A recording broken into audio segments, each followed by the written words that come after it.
Ricky Martin bullied gay people in a surprising confession. Openly gay pop star Ricky Martin confessed to bullying gay people while he was still closeted. Martin told Australian GQ, quote, "I was very angry, very rebellious. I used to look at gay men and think, I'm not like that. I don't want to be like that. That's not me.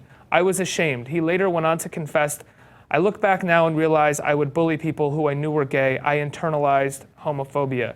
Since then, Martin has fought for gay rights, including speaking out against hate crimes with the Give a Damn campaign. He was also presented with GLAAD's Vito Rousseau Award for his work in promoting equality. This is almost, to this point, becoming a cliche that someone steps up and says this. I mean, not that they shouldn't say it, but we're hearing it so often. Yeah, we say it's surprising that a gay person would bully a gay person, but when you think about it, what's the perfect smokescreen, basically? If you are gay, but you're not out, you're terrified of being out, how better to sort of distance yourself from it than to bully other gay people? I think what's interesting is sometimes the smokescreen is assumed to be something that is only for other people. Like, I'm doing this to make other people not know that I'm gay, but a lot of times it's a way for people to hide from themselves who they are. It's a smokescreen mostly for themselves. Definitely. There was actually a study done last year in April where they looked at 160 college students in America and Germany, and they found this exact thing, is that when people are oftentimes raised in environments, especially like religious environments or really strict conservative environments, they can't even process their own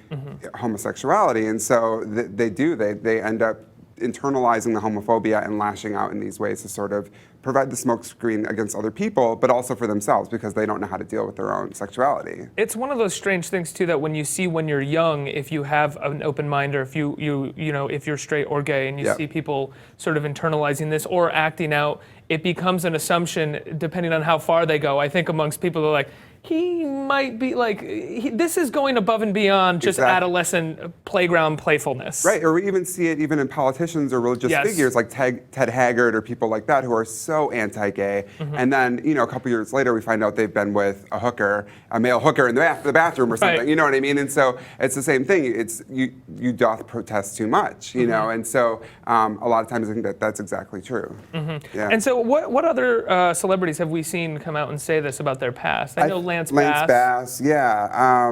Those are the two. I think the other thing is that they grew up in the 80s and 70s as well. And so now that we're in 2013, obviously we still have work to do, but the environment that we live in now is much more likely that people can sort of grow up and come out at earlier ages. They're saying kids come out at 14 now is the average age that someone comes out. When you're thinking about Ricky Martin, that's not possible in the late 70s. I came out at 19 in the 90s even, and so just times are changing a lot. And so I think we're going to see less and less of this as we go on, but it still happens, and it's still dependent upon where you're growing up, your family, how people are relating and reacting to you.